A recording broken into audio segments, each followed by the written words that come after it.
Both books are excellent, equally excellent. Highly recommend both of them.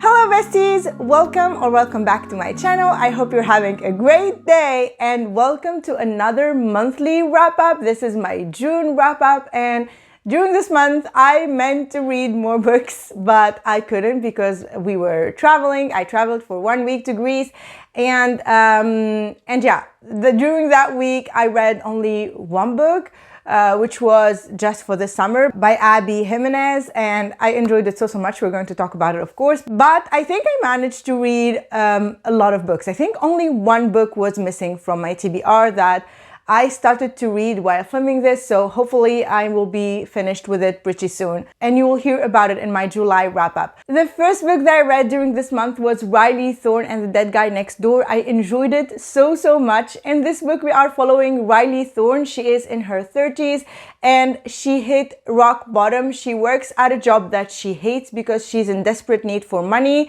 And she recently got fired from her job because of her ex who works there, and she's currently living with a bunch of eccentric seniors in this big old house, and she's renting a room from them, and she often gets these visions from things that will happen in the future about people that she does not know. But she's always trying to ignore them until she gets a vision of the guy that lives in front of her in the building, in the house, of him getting murdered, and the guy ends up dead exactly like she saw in her vision. I enjoyed this book so much. I enjoyed the added paranormal elements to the book. I enjoyed that she is a psychic and that she hates it and that she tries to avoid everything that has to do with visions. And also I was so invested in the mystery and the investigation that was going on. The banter and the humor in this book are a chef's kiss. I love the dialogue and the relationship that she has with the elderly in the house. It was so fun to read the dialogue between them. I was laughing so hard during the whole book, and also the build-up that led to the romance. This book was up there with Finlay Donovan. I enjoyed it so much. I am so happy that I discovered this series this year. I absolutely recommend it. If you are looking for an adult, hilarious, cozy mystery with a hot romance,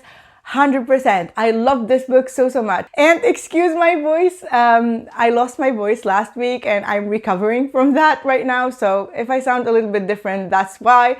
But yeah, as I said, 5 stars. Highly recommend this book if you want to have a great time. And the next book that I read was an adult dark fantasy romance. It is called The Blood That Binds Us. In this book, we are following Ren. Ren is a powerful blood witch, but she's living in hiding. She's hiding her powers because it is forbidden. Blood magic is forbidden by the law of this kingdom. And she's looking for her sister who has been captured by the rebellion, and she seeks the help of the king, Singard. Even though that she hates the laws that he put on certain gifted people and that she does not agree with how he's handling things. And their story is basically a captor-captive and then reluctant allies to lovers to something else. While I enjoyed this book, I feel like there were things that are missing. There were things that I wanted to see. Like, for example, we are told that Ren is very powerful and that she's always fighting that dark power within her. But we only really see her fight once, and also I would wanted to have more build up to the romance. It felt a little bit rushed. But I do believe that we are going to get more of her dark side in the second book, just from how the first book ended. I hope we get more of her dark side and also more of fighting scenes with her. I think it was a decent beginning for this series. I think it's going to be a trilogy. I think I give this book 3.5 stars, but there are some things definitely missing, but it was very enjoyable. It was easy to read. The next book that I read was Zhara. I read this one, Guardians of Dawn, book 1, because of the Illumicrate second book edition that was going to release in the beginning of June. I told you about it, I think, before. That's why I picked up this book. Okay, in this book we are following Zhara, and in this kingdom we have magicians, and as the same thing as The Blood That Binds Us, They are living in hiding because it is condemned by the government, because magicians can be overtaken by demons and they can become abominations that will harm people and also like destroy the land and everything. I know that the story was pitched as Cinderella and Sailor Moon, a mix between them. The thing that bothered me is the long names, a lot of characters with long names that got confusing at times, and it made it a bit hard for me to follow, especially for a YA. I mean, when I pick up a YA, I just want to have that fast-paced, good time adventure. This was a good adventure, but like the names made it a bit tricky for me to follow everyone and to remember everyone. And also I think it dragged a little bit. At some points it was a bit slow. It wasn't as fast as I wanted it to be. And I know that this is a Cinderella retelling, but I didn't like how she willingly let people take advantage of her, especially her stepmother. I mean, we can have it in the beginning of the book, but it continued to happen again and again. And it made me cheer when she finally stood up for herself. But unfortunately, that happened toward the end of the book. So it dragged a bit, it dragged a lot during the book. And that bothered me, to be honest. And I loved the BTS reference in the book. If you are a BTS fan, you will love the references that they have for the group of singers that they have in this book. I would say this is an okay read. I'm not going to be buying the second book, to be honest. I'm not interested enough to continue on with the series, but like it was a fine book. Not excellent, but not at all bad. It was just in the middle. So yeah, that was Zhara. And the next book that I read was Throne of the Fallen by Carrie Maniscalco. And let me tell you, Carrie Maniscalco, she did it again. She managed to do it again. I loved this book so much. I'm so happy that this lived up to my expectations. I enjoyed every single page of this, and this is quite a chunker. I think this was like in the 600. Yeah, 500 something. 561 pages, and I enjoyed it so much. This is an adult fantasy romance, and in this book we are following Prince Envy, and he has to win this game. He has been summoned into this game and he has to play it to save his court, and his path gets entwined with Camilla, the human artist that he meets, and she also gets wrapped into the game. And we have a lot of secrets that get uncovered during the story. We got a big world expansion in this book. It is much more than we saw in Kingdom of the Wicked. It is much bigger. We get to see the shifting isles, but we also get to see other aspects of them, and we also get to know more about the Fae and the Fae lands and also the Vampire land. I love that this book was a dual POV. We get Camilla and Envy chapters, and also the audiobook. The narration was done by 2 narrators for each of them, and it was so good. This managed to have twists and turns and a romance plot within it that somehow had the same impact and surprises as Emilia's and Ra's story in the first trilogy. I loved this book so much. The world was vivid, the plot was exciting, the romance was so intense, and I cannot wait to read the next installment in this series. Highly recommend. And the next book that I read was The House Across the Lake by Riley Sager. This is, of course, a thriller. And in this book, we are following Casey. She's currently taking a time off in her house on the lake. And in this lake, there are several houses, and everyone that lives there knows who the other person is. So everyone knows everyone because there are only distinct houses that are in this area. And across from Casey's house, a new couple bought that house on the other side of the lake. A couple, we have Catherine, who is an ex-model, and her husband Tom, who owns a tech company. And Casey has a drinking problem because of her passing husband, and she finds herself most of the time alone with a pair of binoculars. So what she does to pass the time is she watches her neighbors from across the lake, the new couple, and she starts to notice that something is off in their marriage. The thing for me that made this book even more thrilling and mysterious is that we have an unreliable narrator because of Casey's drinking problem. So most of the times I find myself wondering, asking myself, is it true? It's because we have the chapters from her point of view, of course, so we are questioning if what she's seeing, what she's telling us is true or not because of her drinking problem. So I couldn't trust her, trust all what she is seeing, trust all the information that she is giving us 100%. And that made the book even more enjoyable for me because I was questioning what's happening, but at the same time, I was questioning the information that I have been given by this narrator. And this book surprised me by how many plot twists there are. It was insane. But just a small warning, if you don't like paranormal elements in your thrillers, I don't think you will enjoy this book. For me personally, it worked very, very well. It gripped me from the beginning, and I personally felt like I was sitting there with Casey spying on the house across the lake, trying to figure out what is happening. And it was crazy in the best way. I gave this book 5 stars. I loved it so much. But as I said, if you don't like paranormal elements, you will not enjoy it. But if you are like me, you will love this book if you haven't read it yet. And the next book that I read was Iron Gold. This is the 4th book in the Red Rising saga.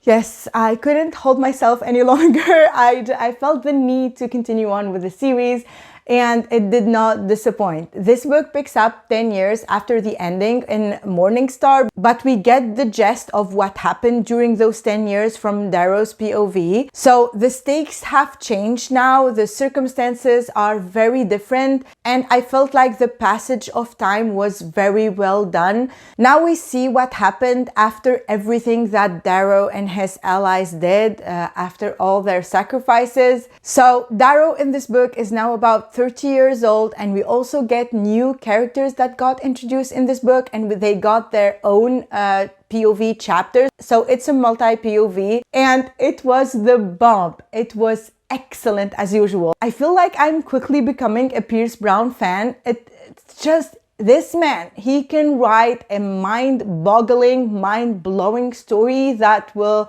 stick with you and that you will want to read more and more and reread. It's just amazing. The feeling is so unique, and the twists as usual are jaw-dropping. You will never expect what's going to happen next as usual. As always, I was surprised, I was shocked, I got all these feelings. It was just a crazy ride, and this book solidified my love for the first trilogy. Amazing characters with so much depth and an incredible world building and an outstanding plot line. Excellent on every single level. 5 stars. I highly recommend. Please, if you haven't read Red Rising yet, just pick up the first book. Pick up the first book and you will understand what I'm talking about. Please do read it. Please do read the series. It deserves all your love and attention and time. Read it. And the next book that I picked up was Flames of Chaos by Amelia Hutchins. I already told you that I was intrigued by the character art and by how beautiful these characters are and these books too. And I wanted to know if I'm going to keep them or not, because you already know that it's not enough to be beautiful on the outside. And this book, this was an adult dark fantasy romance with witches. And how can I describe this? This was definitely an experience. Was it a pleasant one though? I'm not going to lie, maybe yes, because I laughed so hard during this book. No plot at all. How can I put this nicely? Just pretty immortals running around, and we know that they they let you know they really want to procreate. Yes, that I would say was the main focus of the book. If they are not doing it, they are talking about it. And the banter was just strong language, lots and lots of swearing, cursing, and sexual wording, where it became so extreme. Because, I mean, we don't need it. I mean, a lot of the books we have sexual content and everything, but it serves a purpose in the banter, it serves a purpose in the plot. But this was just there for the shock value. Everything in the banter was so extreme, to the point that it became funny. To be honest, I was laughing so hard at certain dialogues. I mean, most of the dialogues in this book. I mean, we are talking about 1,000 years old and 500 years old immortals that are talking like teenagers, and it was weird, and this just wasn't for me. I know that the author, when I went back and read the trigger warnings, the writer here mentions that she does not write lovable main characters and that you will hate them, but you will end up loving them. But it's not that. We have a lot of morally gray, unlikable characters, but like, you will find something to love about them. Because if you are unlikable just to be unlikable, then how will this work? And also for me, like, the language, the writing style, it did not work. The dialogue, I felt like it was just, there was no plot. You need to experience it. If you are curious, read a little bit of this book and you will understand what I mean. This just wasn't for me. And I say it very sadly, because I love these books. I love the art style. I love every customization that they did with these books. And sadly, I'm not going to keep them, because these are just not for me. Maybe for someone else that loves this writing style will love them. So yeah, I will definitely be parting ways with these beauties. Okay, the next book that I read after that disappointment was Funny Story by Emily Henry. And oh my God, where was I? I am so embarrassed to say that this is my first Emily Henry book. I've never read anything from her before, and I fell in love with the characters, with the romance, with the story. It was so heartfelt, and I loved how the romance is not only a romance, but it's also about what the characters are dealing with. It was so emotional. And I loved Miles and Daphne together. They are both lovable characters. And it was so refreshing to have mature conversations and mature characters. And also that Daphne was a librarian and we share her love for books. It was the cutest thing. This book made me feel all the feels. I was laughing, I was tearing up, I cried maybe 1 or 2 times. It was a very fun read, and also it had a lot of substance at the same time because of the issues that both of them are struggling with their families. I loved every single bit of it. This is a 5-star, highly recommend. And after that, I picked up another 5 stars just for the summer by Abby Jimenez. Emma and Justin have my heart, as Daphne and Miles do too. I love both of these books equally. I love them so much, and they are pretty similar when it comes that we are not only talking about the romance, but we are also talking about very serious toxic relationships that one could have, because it's not always about the romance, it's also about the other relationships that we have in our family that could affect our own life. I love that in both books, and in Just for the Summer, I love the family relationships with Justin and his big family, brothers and sisters, and the things that they were going through, and also what Emma was going through too. I loved how they met. I adored these characters with their flaws and emotional baggage and trauma, and how they found each other was so heartwarming. I loved how the book turned out more than a love story. It was also a healing story. And I adored that. Both audiobooks, Just for the Summer and Funny Story, are excellent. I highly recommend them. And yeah, both books are excellent, equally excellent. Highly recommend both of them. And the next book that I read was Song Like Silver, Flame Like Night. I wanted to reread this book. I read this book last year when I first received it in my Illumicrate box, and I wanted to reread it because I want to read the sequel and the finale because this is only a duology. In this book, we are in a fallen kingdom that has been colonized by the Elantians, and we are following our main female character, Lan. Lan is working as a songer after her mother died.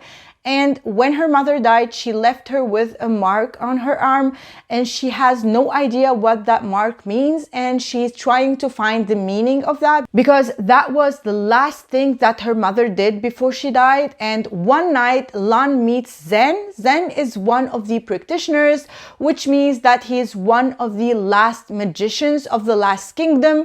And he's never seen something like Lan's mark, but he's determined to find answers for her.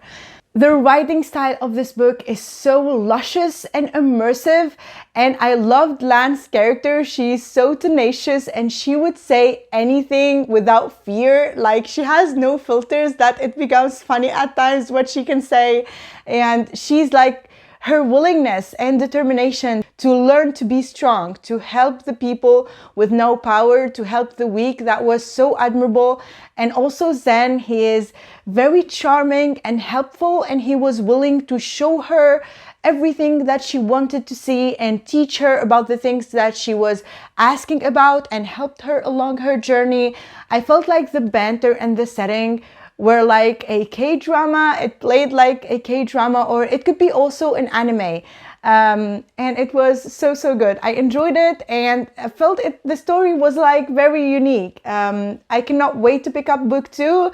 And yeah, that was the last book that I read during this month. If you made it this far, leave me the tiger emoji and let me know what were your favorite reads of last month.